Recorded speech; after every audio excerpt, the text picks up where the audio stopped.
You are addicted to food. If you eat breakfast every day, you are addicted to food. If after you eat this breakfast every day, you have to eat lunch every day, you are addicted to food. And lastly, if you have to eat dinner, after you eat lunch, after you eat breakfast every single day, then you are addicted to food. Now, if you're eating snacks in between all these 3 meals, or 4 or 5 meals, some people eat 5 meals, you have a strong addiction that runs further than you might even think. It's further than you. It's further than your mental.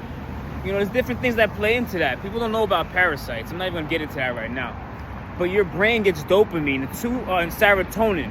And two of the most strongest feelings in the world of satisfaction is sex and food. And it's easy to get a sex addiction, and it's easy to get an addiction to food, and people don't understand this, and that's why they indulge in food so much. Some people quit drugs, but they start eating food, and they don't understand the correlation. So it's important to have the awareness that food addiction is real, and everything we're taught is definitely not true. 3 meals a day, definitely not true. People that live the longest, they eat 1 meal a day. And a lot of them, they skip meals, they fast, because they love themselves, and they practice cleansing of the system, recycling the system, you understand? So we have to go back to our original nature. Back in the day, people lived for many, many years. They fasted. Some of them ate once every 3 days, So that's another topic. But if you have a food addiction, it's because you eat too much. You're always hungry. You're always feeling like I have to eat.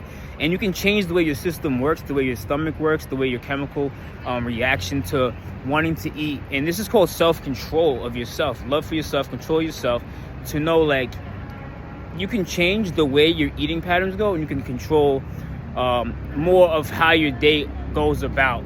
So if you're focused on different things, food is not a problem. It's not a priority. You're going to be able to always get something to eat. You can also eat smaller meals like fruits, for instance, and it'll give you a lot more energy, as well as you won't have to focus on being tired after that, or all these other things that go into having to worry about what your next meal is going to be. When we simplify our eating processes, life goes a lot more smoothly. There's a lot of people that know this, and they talk about it, and people make money, they overindulge in food. I don't believe in that no more. I used to love food, to be a food enthusiast, and I cut all that out. So today, let's be aware that it is a food addiction if you eat 3 times a day, because it's going to also mess up other areas of your life where you overindulge in certain things. You wonder why you're tired, and everything correlates through the mind, body, and soul. So keep this in mind and have some awareness. Try some fasting. Try to change the diet and introduce new thinking habits to introduce a new lifestyle and a new way of life that you can start living today. All right, family, I love you.